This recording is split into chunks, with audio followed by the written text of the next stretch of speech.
Jess sa ni Bogie. Binigay na nila yung kanilang gender reveal result. The ultrasound result. At gusto ko mag-thank you kasi nagbigay sila ng breakfast. Ngayon, bibigyan ko to kasi makikihula kami ni Mama. Kasi bilang kami yung unang makakaalam na ito. Might as well, makikihula din kami, Jess.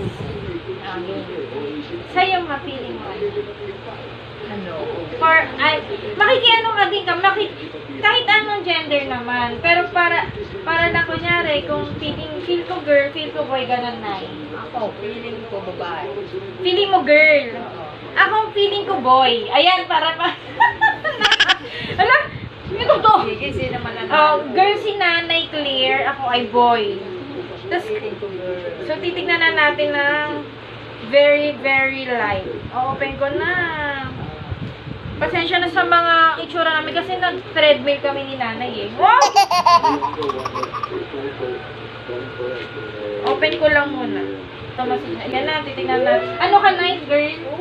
Ako boy, okay. Tignan natin. Ayan, si Jess. Gender. Ay, naka-ano pa, staple wire pa. So, alisin ko ng very, very safe. OMG, yan na! What? Ba't gano'n ako ba si Jess? Ba't kinakabahan ako? OMG! OMG! Panalo.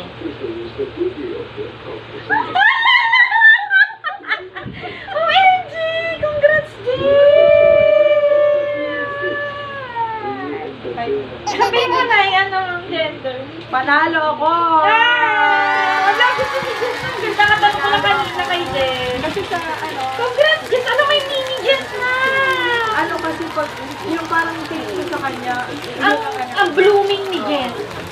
Actually, sasabihin ko din sana na girl, pero para magkaiba tayo, ma.